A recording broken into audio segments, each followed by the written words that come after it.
Room 9, sweetheart, your very first VIP. Try not to embarrass us. Me? You're giving me the VIP? I am. He's a decorated veteran. Very particular. He expects a proper introduction, full eye contact, speak up nice and clear, enunciate. Can you manage that, or do they skip introductions in that little scholarship program of yours? Yes, ma'am. Room 9. Thank you for trusting me with him. Oh, honey. Don't thank me yet. Babe, tell me I am not about to miss this. You are not about to miss this. 3 days, that man has not said one word to one person in this building. Combative, non-compliant. Ask the day shift about the lunch tray.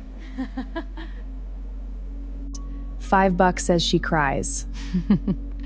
Before she gets the cuff on him. Good evening, sir. My name is Noelle Alston, and I'll be your nurse tonight. Sir, I just need a quick set of vitals, and I heard the meatloaf did you wrong. I can fix that part too. Sir, I'm going to come around where you can see me, all right? Oh my God, she's still going. Wait for it. Wait for it. 3 days, honey. The man is a wall. Somebody tell her the charades package costs extra.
Have you ever seen a trap close on every single person except the one it was built for?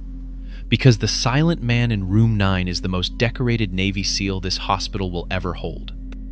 Friday, they unveil a building with his name on it. And before this story is over, you will watch the rookie they sent in to fail stand on a stage in wrinkled scrubs and become his voice. Comment where you are watching from. Drop a like. And let us rewind. Her name was Noelle Alston, 26 years old. 4 weeks into her first nursing job, the newest and lowest ranked nurse on 5 East. And the only person in that building who had no idea what she was about to walk into, she was raised by her father. Reuben Alston lost his hearing to a fever at 2 years old. At 18, he stood in line to enlist in the Navy, and the recruiter turned him away without looking up from the desk. So he carried his paperwork to the shipyard instead, and spent the next 30 years on the night shift, welding Navy hulls. The foreman learned fast what the recruiter never bothered to learn. The deaf man welded like the water was personal. American Sign Language was Noelle's first language. She signed milk at 10 months, before she could say it. The porch light was the doorbell. Her mother died when Noelle was 7. And after that, it was just the two of them, a welder and his girl, running spelling quizzes in a pickup truck before dawn. Reuben raised her on 2 rules. Keep your hands honest. Keep your eyes up. People will tell you everything, he said, if you watch them the way you want to be heard. Nursing chose her the winter her mother died. In that emergency room, Noelle watched the staff talk about her father, around him, and over him, never to him, forms pushed at his chest, decisions made behind his shoulder. One nurse knelt to his eye level, wrote out every word in block letters, and before she left, made the sign for sorry. Noelle was 7 years old, holding her father's sleeve, and she already knew what she was going to be. It took 18 years, age shifts at 18, night classes, a degree paid for in cash installments and secondhand textbooks.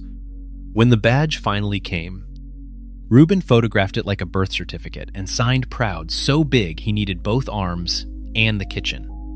She picked Corrigan Memorial because it was the biggest hospital in the city, because its training program was the best in the state, and because the bus from her father's street stopped right at its doors.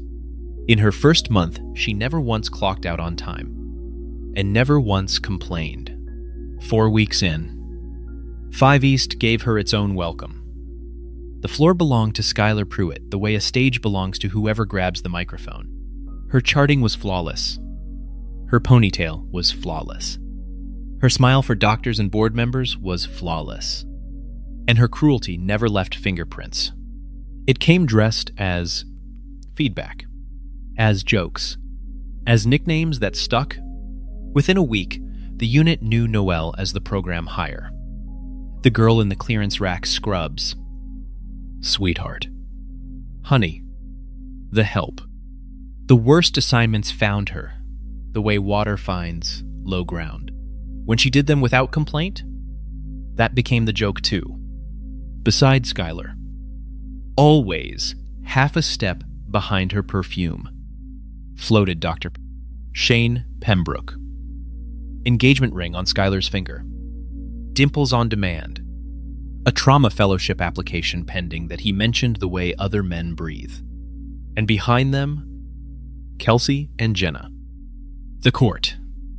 Laughing on cue. Keeping a group chat with 100 small cruelties pinned in it like dead butterflies. Then, on a Monday, Room 9 happened to all of them. He arrived from the surgical floor with a rebuilt shoulder and a chart flagged in red. DECA. M. 62. Combative. Non-compliant. Refuses to communicate. What the chart did not say was that his intake paperwork had been lost between two departments. That the communication sheet listing one uppercase word, deaf, was sitting in a scanner tray 2 floors down. Nobody called the interpreter line. Because the interpreter line costs the unit budget money. And because Skylar had diagnosed him from the doorway on day 1, attitude problem. The nurses talked at his back, charted him as a wall, wrote denies pain on a man nobody had asked a single question in a language he could see. For 3 days, the most decorated patient in the building lay in a bright room full of voices. Alone. The way you can only be alone in a crowd. Then Tuesday evening came, and with it, Skylar's idea. It arrived the way her ideas always did. Dressed up as management. The wall in 9 is due for evening vitals, she announced to the station. And I am thinking our newest team member has earned the honor. Shane looked up from his phone with his catalog grin. Babe, you are evil. I am developing staff, said Skylar, employee of the quarter. Twice. Kelsey, Yenna, you will want to see this. Bring your walking steps. It counts as rounding. You know what happened next. Because you watched her hand over that tablet. You watched the parade to room 9. You watched 4 phones and 1 bet, and a rookie talking to a man who could not hear her. And you watched her hands come up. And his come up to answer. What the door glass could not show you was the hour after the laughing stopped. Noelle pulled the chair close and did the first real assessment in 3 days. In sign. Pain. She asked. 7 of 10. His hand said, and had been since Sunday.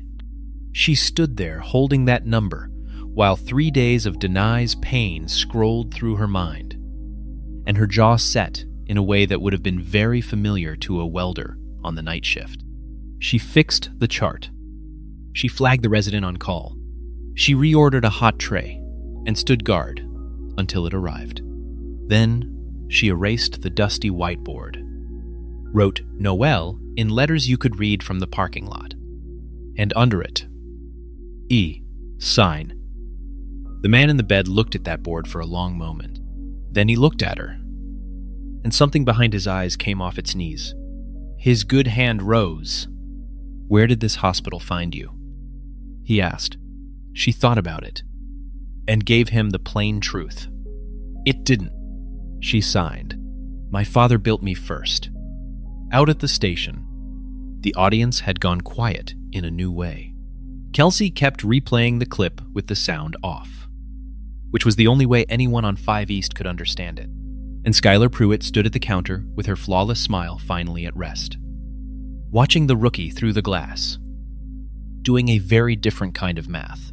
Because the man in room 9 was not what his chart said he was, and by Friday morning, the entire state was going to know it. Here is who was lying in room 9 while 5 East told jokes about him.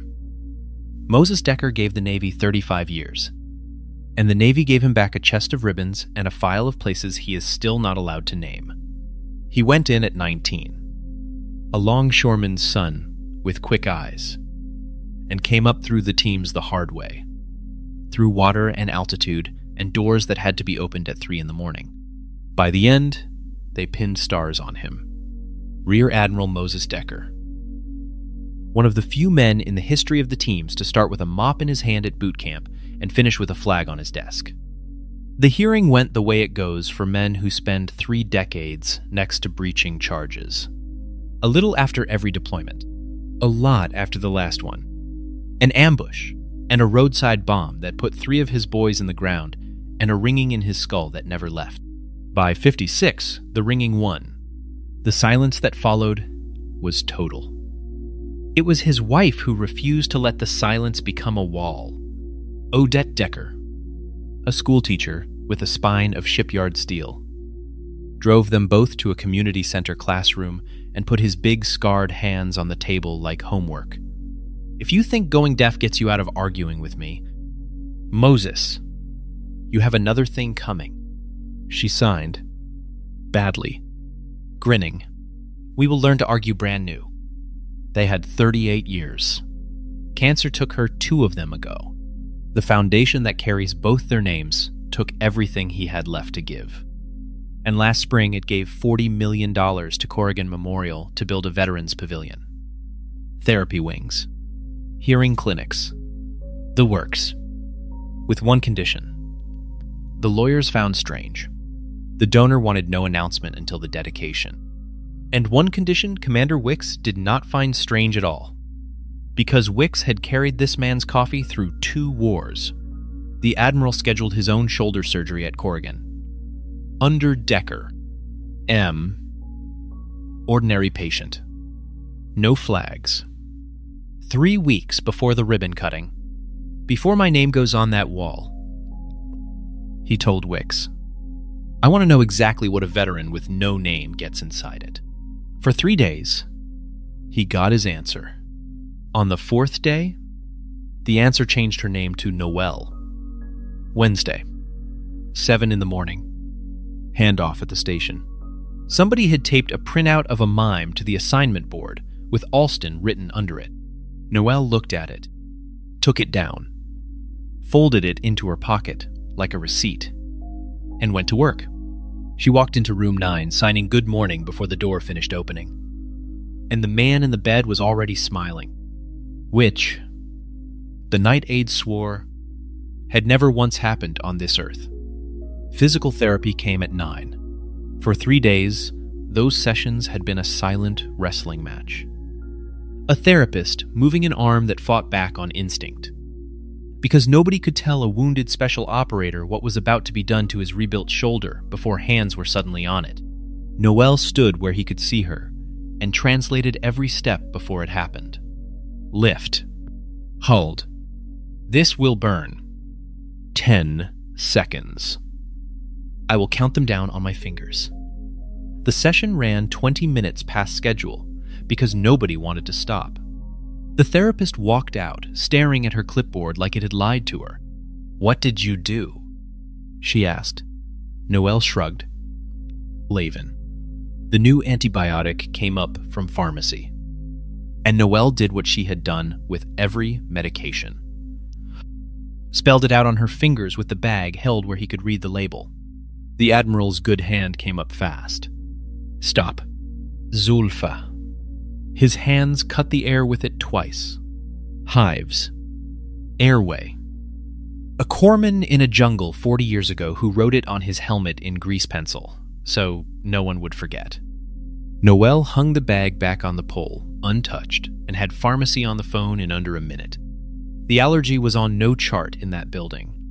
It had been on a lost intake sheet in a scanner tray, 2 floors down. And in his memory, and nowhere else. The pharmacist's note went into the record in plain black type. Allergy identified by RN via patient interview, 6 words. Sitting quietly in a legal document. Saying the thing nobody on 5 East wanted said. For 3 days, this patient could have been interviewed. Nobody had tried. Word of the catch moved through the building, the way pharmacy stories do. Sideways and fast. The attending reviewed the chart twice and signed off with one raised eyebrow aimed at nobody in particular. An incident report was opened, then quietly narrowed, because incident reports ask uncomfortable questions. Teletase, such as who lost the intake sheet, and who never called the interpreter line, and why a probationary nurse with 4 weeks of seniority was the first person in 72 hours to ask this patient a question he could actually answer. That afternoon, a form landed on the charge desk that Skylar Pruitt read twice, and then a third time. Patient request. Per rights and responsibilities. Section 2.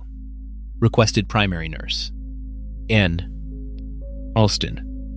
All shifts she works. Approved by the unit director without a phone call. Because somewhere, upstairs, in a way nobody on the floor could quite trace. Decker.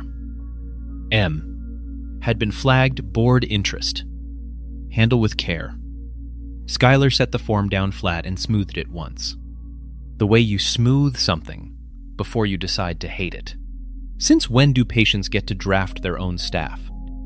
Babe Shane asked, reading it over her shoulder. Since never, said Skylar Pruitt, watching the rookie through the glass of room 9, teaching the night aide the sign for water. It's fine. Friday is still mine. The counterattack came Thursday, in paperwork. The way queens fight. The first write-up said, practicing beyond scope of role. Noelle read it at the charge desk while Skylar watched with her sympathy face on. You are a floor nurse. Sweetheart, not an interpreter. There is a licensed service for that. The service nobody called for. 3 days. And there's the attitude, Skylar said sweetly, sliding a second form across. Failure to maintain professional boundaries. For the 20 minutes Noelle had spent after shift teaching a wounded veteran the signs for the food he was allowed to order. 2 write-ups in 1 day. 3, the policy said. And a probationary employee goes home for good. Sign language on my floor looks unprofessional, Skylar added, straightening papers that were already straight. It makes the other patients feel excluded. Noelle looked at her for a long, level moment. Ma'am, he cannot feel included. That is the whole point. Write it up if you want. I will sign the acknowledgement. And she did, in careful penmanship, and went back to work. And something about the calm of it made Skylar Pruitt angrier than any shouting could have. By noon, Noelle had been floated off 5 East entirely, reassigned to sit with a sleeping patient in the far wing, the nursing equivalent of a broom closet. When she came back for her bag, the whiteboard in room 9 had been wiped blank. Noelle. Gone. E. Sign. Gone. The marker sat capped on the rail like a small dead thing. Nobody saw who wiped it. Everybody knew. Housekeeping does not edit whiteboards. She stood in the doorway a moment. The Admiral looked at the empty board, then at her, and raised one eyebrow, which in any language means the same thing. Noelle picked up the marker and wrote it all back. Bigger. And underneath, a new line. So does he. In the group chat, the clip of her signing had a nickname now. Charades Girl. And 40 laughing replies. Somebody posted a poll on how many weeks the program hire would last. Somebody else suggested captioning the clip for the holiday party reel. 40 replies became 60. Kelsey watched the clip 4 times that night, and, for reasons she could not have explained to the chat, did not laugh once. It was at the ice machine, behind the propped alcove door, that Noelle heard Friday being divided up like a dinner bill. Boards confirmed. Press is confirmed. Skylar was saying, low and shiny. I wheel our decorated veteran down myself. Camera left. Humble smile. 5 East becomes the face of veteran care in this hospital. Babe, this is the kind of morning careers are made of. Speaking of careers, Shane's voice did the thing it did near mirrors. Fellowship shortlist calls Monday. Decker money. Baby. Biggest trauma program in the state. Pause. Decker. Like our patient, common name. Babe. That man is a retired something, with a bad shoulder and a good nurse. Focus on the ones with buildings. Noelle stood in the alcove with her ice bucket and let them walk past. Heels and cologne. Through the gap in the door, she caught one last exchange. And the rookie Shane asked, "What about her?" Babe. By Friday afternoon, that girl is a staffing memo. A laugh. Retreating. Nobody remembers staffing memos. Her father's rule came up her wrists on its own. Keep your hands honest. Keep your eyes up. She kept both, and told no one what she had heard. And that quiet decision would turn out to matter more than anyone could have guessed. Because by Thursday evening, the floor was changing shape around room 9, whether its queen liked it or not. The night aide could ask about water. Pain. Cold. In sign. And did. Proudly. To every patient who needed eyes instead of ears. A laminated alphabet card appeared at the bedside of a Vietnam-era artilleryman 2 doors down. A man whose ears had been wrecked by a different war, whose name was on his door and whose room never had visitors. Because the aides had learned to drop his trays and go.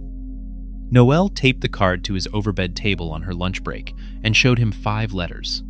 By Thursday, he had spelled out the name of his old battery, the name of his late wife, and a formal request for butterscotch pudding, in that exact order.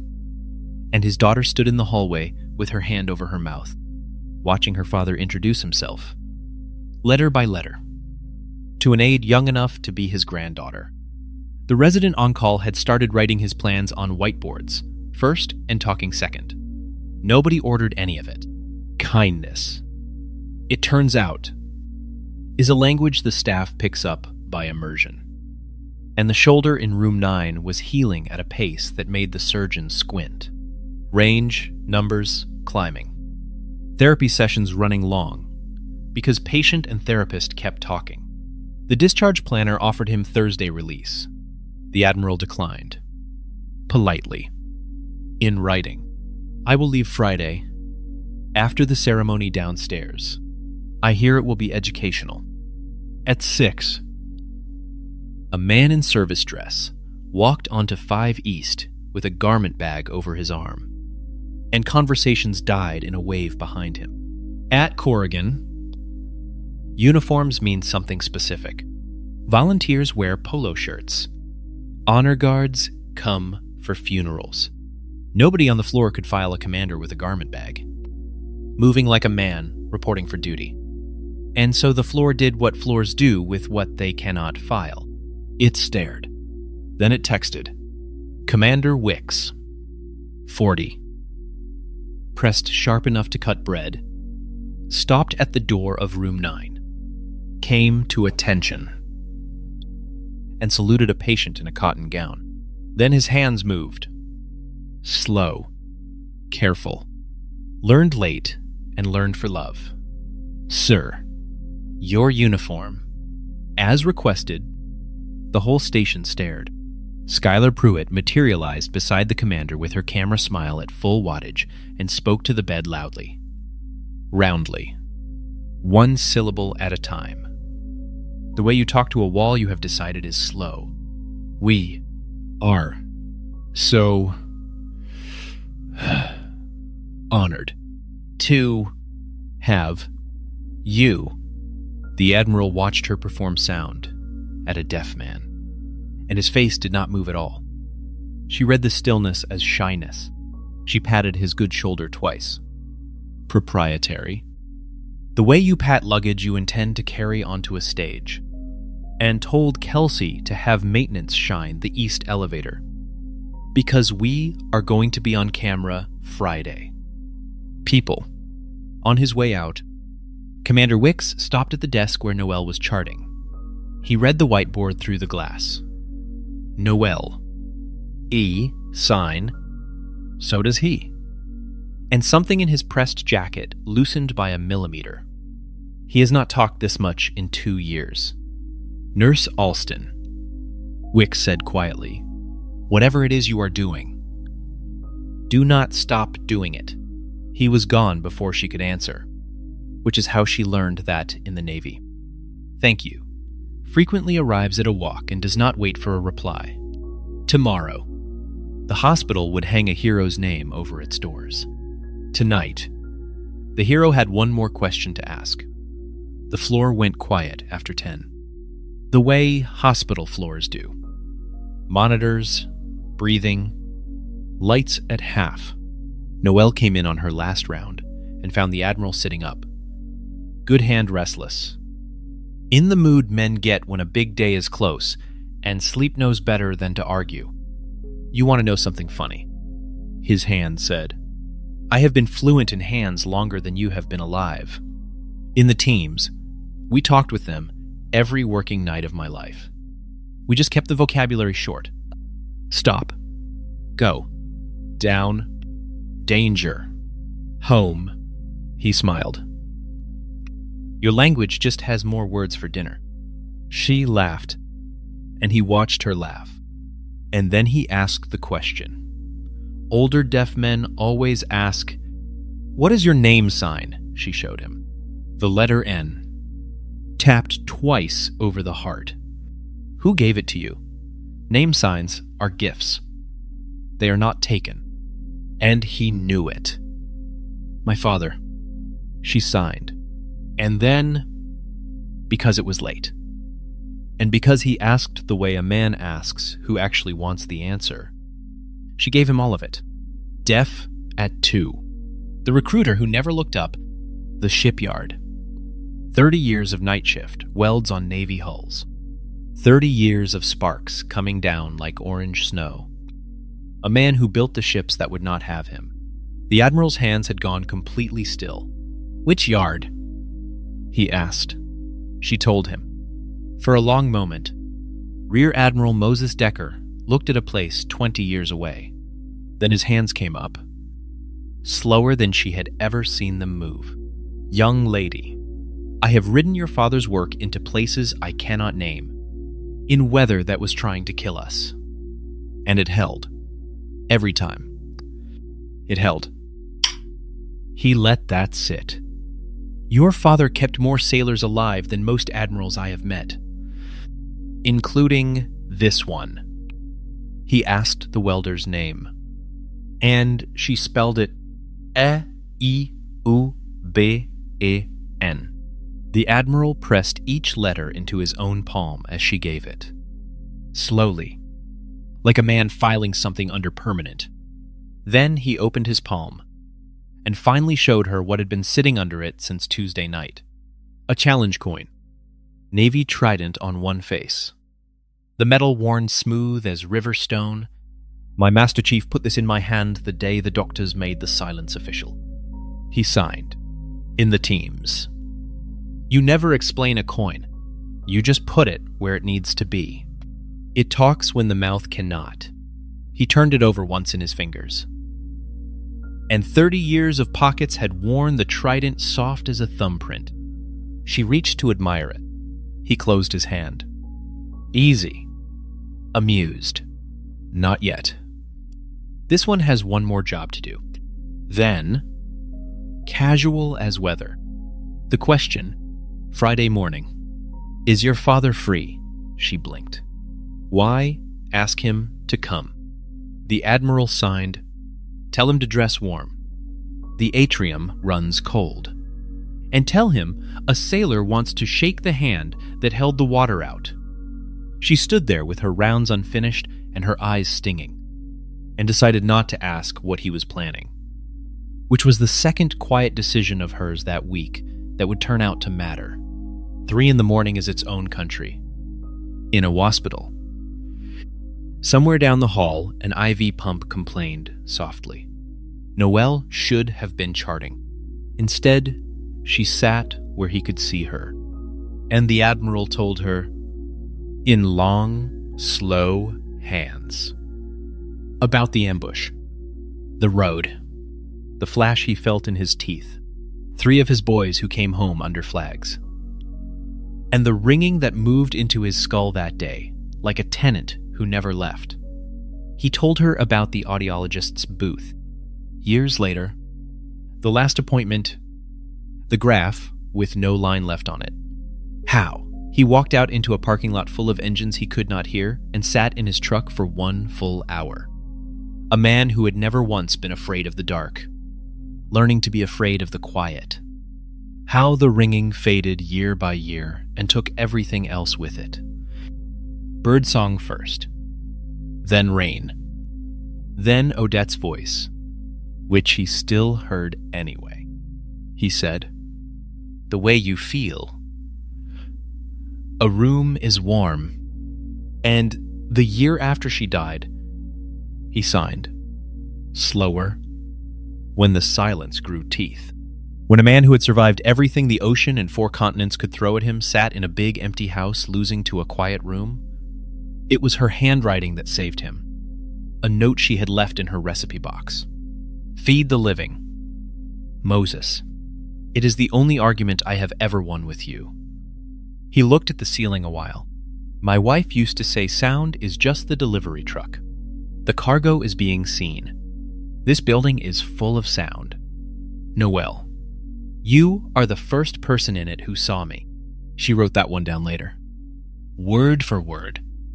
On the back of a med sheet she still keeps. She told him hers then. The whole winter of it. 7 years old. Her mother gone. A bright, loud emergency room, deciding things around her father's shoulders. And the one nurse who knelt and wrote and made the sign for sorry with her whole clumsy heart. I became her. Noelle signed simply. It took me 18 years. The Admiral nodded. Unsurprised. The way you nod at arithmetic that finally balances. Then he asked for one more thing. Teach me a sign. She waited. The one your father makes. He signed. When he means proud. The big one. She showed him both arms. Chest to sky.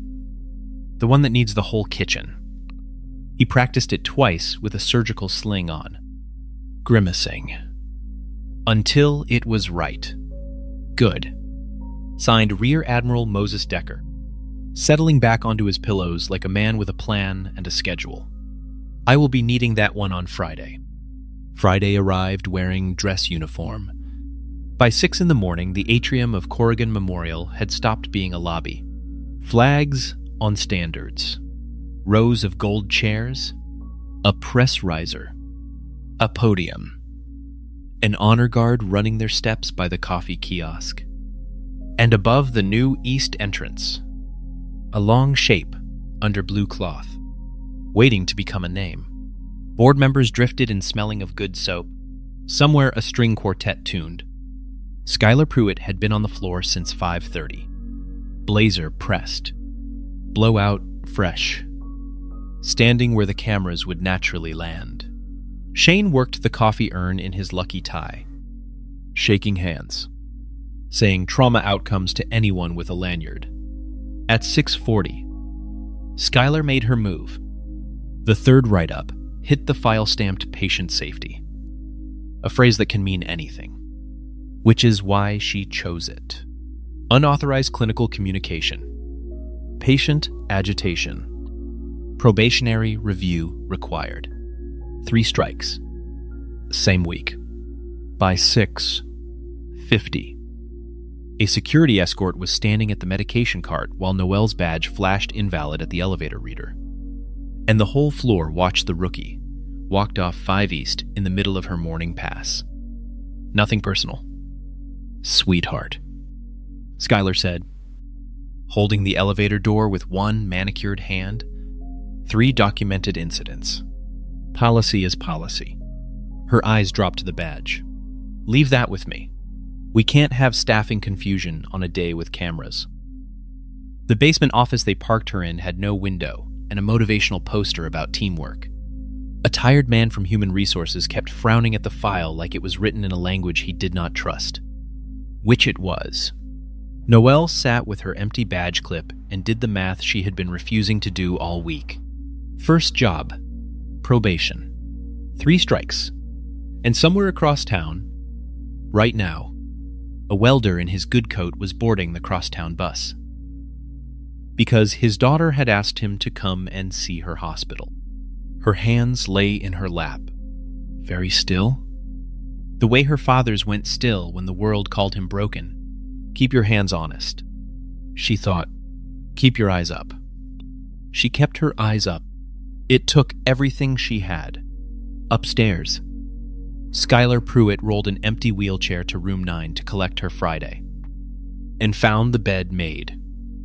The room squared away. And a wall of ribbons where a patient used to be. Rear Admiral Moses Decker stood at the window in full service dress. And the morning light came off his chest like a sunrise with a service record. Rows on rows of color. Stars on his shoulder boards. The trident sitting above it all, like a verdict. Commander Wicks stood at his side. 2 more sailors in dress uniform flanked the door. Skylar recalibrated in under a second. Wattage to maximum. Mr. Decker, she announced to a man who could not hear her, patting the wheelchair. Big day. We go down now. The Admiral looked at the wheelchair, then at hair. Then he buttoned his jacket with one hand. Unhurried. And Commander Wicks said, in a voice pressed as flat as his creases, the Admiral prefers to walk. Admiral. The word snagged somewhere in Skylar's morning, caught half a beat, and was flattened by the schedule in her head. Retired something. Bad shoulder. Focus on the ones with buildings. She swung the wheelchair around anyway and led the parade toward the elevators. Chin high, rehearsing her humble smile. In the atrium, Ms. Roven, the hospital's chief executive, silver-bobbed and ceremony calm, was warming the room. Second row, aisle seat. An usher with a typed list had placed a broad-shouldered old man in a good wool coat who kept his cap folded in both hands and read every flag in the room twice. Nobody on 5 East would have recognized him. Nobody on 5 East had ever asked Noelle Alston a single question about her family. At the staging area behind the stage, the Admiral stopped. His hand came up, and Commander Wicks read it and turned smoothly to Skylar. The Admiral asks where his nurse is. Nurse Alston. She voices for him. Skylar's smile performed sympathy. Oh, there was a compliance matter this morning. So unfortunate. Our best people are handling it. But not to worry. She stepped in, taking gentle possession of the Admiral's sling side like a trophy handle. I will be assisting the Admiral personally today. Wicks translated. Hands neat and exact. The Admiral looked at Skylar Pruitt for 3 full seconds, and his face did not move at all. Anyone from the teams could have told her. Noise with a phone. Somewhere above them, in a silk blazer. A chief executive felt her cell buzz and answered before the first ring finished. Ms. Roven, Commander Wicks. For Rear Admiral Decker. Pausa. 1 breath. Long. Before the Admiral takes that stage. Nurse Noelle Alston will be standing next to him. He does not care whose meeting she is in. Understood. Commander. Consider it done. In a basement office with no window, the door opened in the middle of a sentence about documented incidents, and the chief executive of Corrigan Memorial stood in the frame, slightly out of breath, looking at the rookie like the answer to a question the whole building had been failing. Noelle Alston, you are needed in the atrium. The HR man lifted the folder. Ms. Rowan did not even look at it. Whatever that is, it can wait. He cannot. The write-up was silent. The doors opened on flags.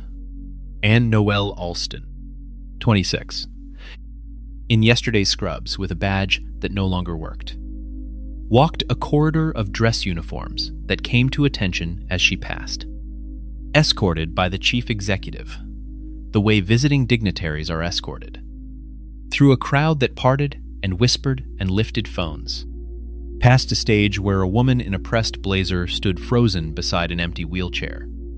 To the side of an admiral who turned and smiled and signed where the whole front row could see it.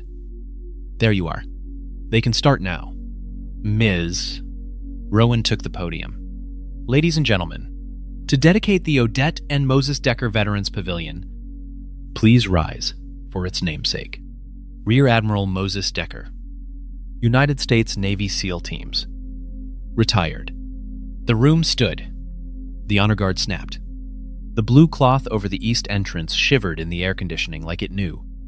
And at the coffee urn, Dr. Shane Pembroke's cup stopped exactly halfway to his mouth. As the most expensive name in his career finally connected to a chart, to a bed, to a video on his fiancée's phone. And the coffee began, very slowly, to shake. The applause carried the Admiral to the podium and then broke against a strange, beautiful silence. Because the man of the hour stood before 300 people and did not say a word. His hands came up instead. A ripple of confusion. Then Commander Wicks leaned into the microphone. Ladies and gentlemen, Rear Admiral Decker lost his hearing in service to this country. He speaks American Sign Language. This morning, his remarks will be voiced by his nurse. A pause, exactly 1 second long. Nurse Noelle Alston, 5 East. That is how a rookie 4 weeks off probation ended up at a podium in wrinkled scrubs. Heart going like a flushed bird. Looking out at brass and board members and press. The Admiral caught her eye. Eyes up.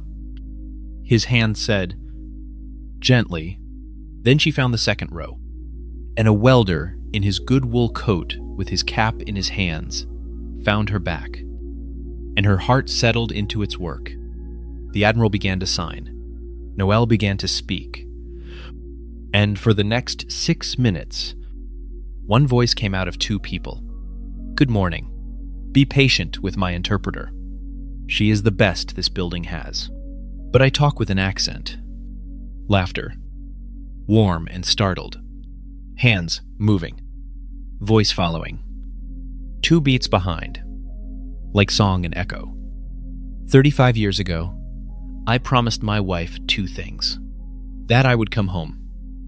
And that I would eventually learn to listen. The Navy helped me keep the first promise. Going deaf helped me keep the second. He let the quiet sit. Odette did not live to see her name go up on this building, so I brought my own ears to check the place out. For the last 4 days, I have been a patient upstairs. Nobody here knew my name. I wanted it that way. Hospital. Like a ship. Tells you the truth only when it thinks the admiral is not aboard. Rows of dignitaries shifted, sensing the water change. Here is the truth it told me. For 3 days, I was spoken about, and around, and over. Never to. My pain was recorded as a mood. My silence was charted as an attitude.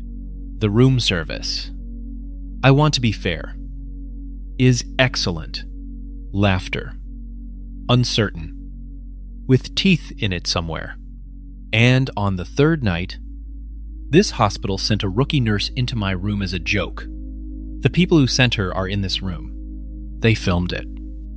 I hope they kept that video. It is the only existing footage of the best hiring decision this institution has ever made. The atrium gasped and laughed and did not know which it was doing. 300 pairs of eyes triangulated on a row of 5 East staff whose faces had gone the color of the bedsheets they charted so beautifully. Noelle voiced every word of it steady. And only the 2 of them knew what it cost her. By the stage steps, next to an empty wheelchair, Skylar Pruitt stood extremely still, wearing the smile she had ironed for the cameras while it slowly stopped fitting her face. A board member leaned toward his neighbor and asked, in the kind of whisper that carries, which staff members the Admiral meant. Nobody answered him. 60 phones were already finding the row in powder blue. She walked in, and she was laughed at.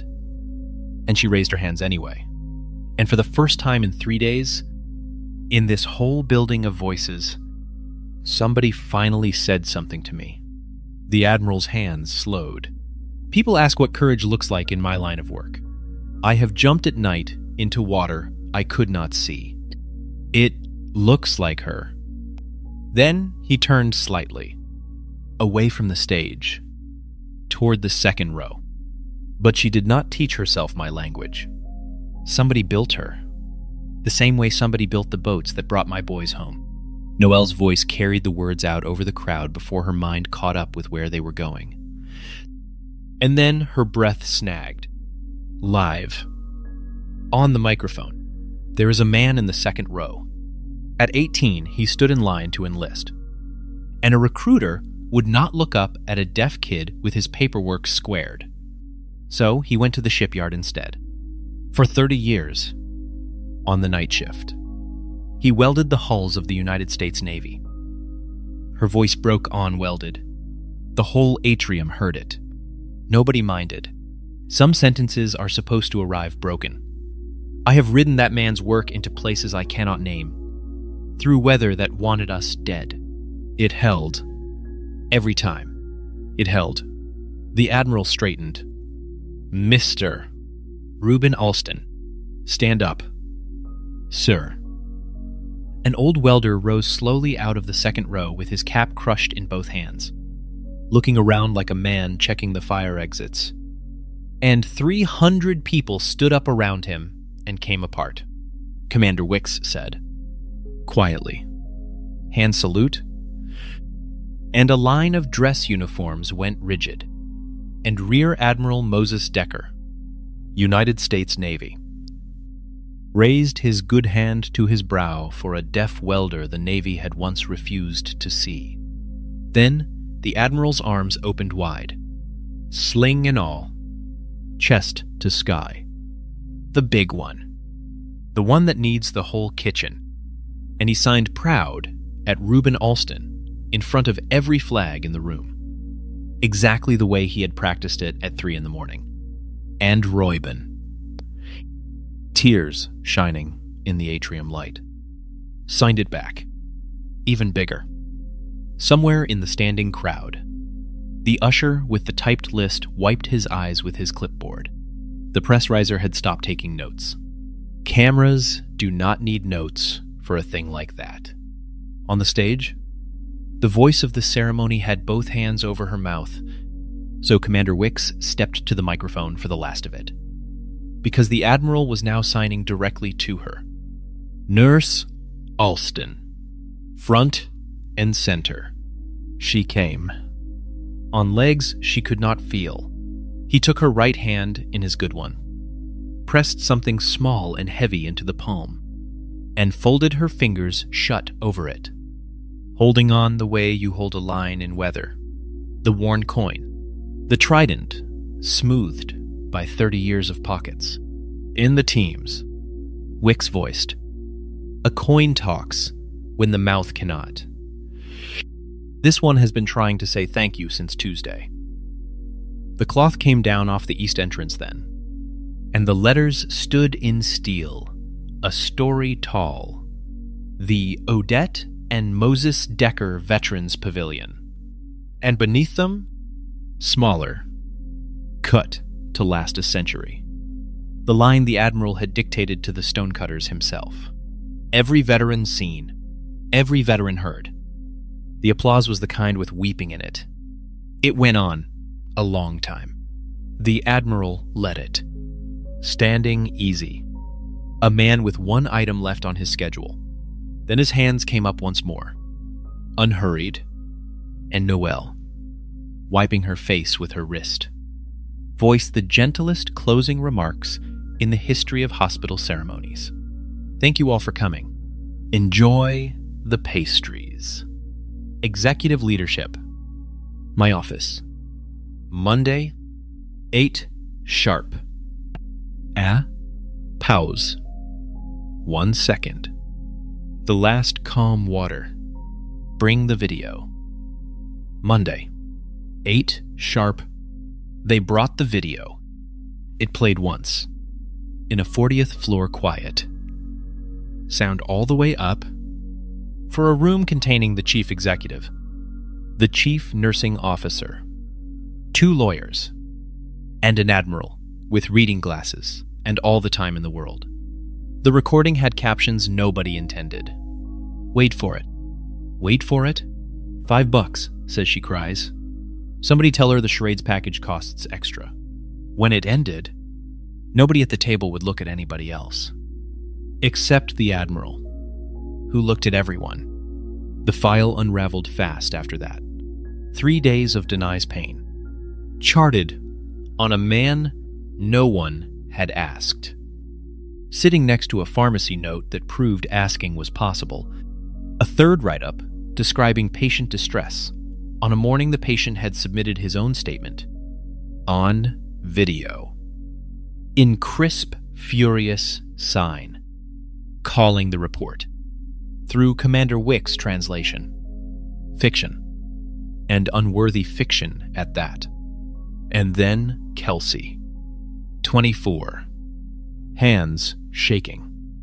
Confirming what the metadata already knew. It was her number that had sent the clip to Commander Wicks on Thursday night. With one line underneath. I do not want to be in this video anymore.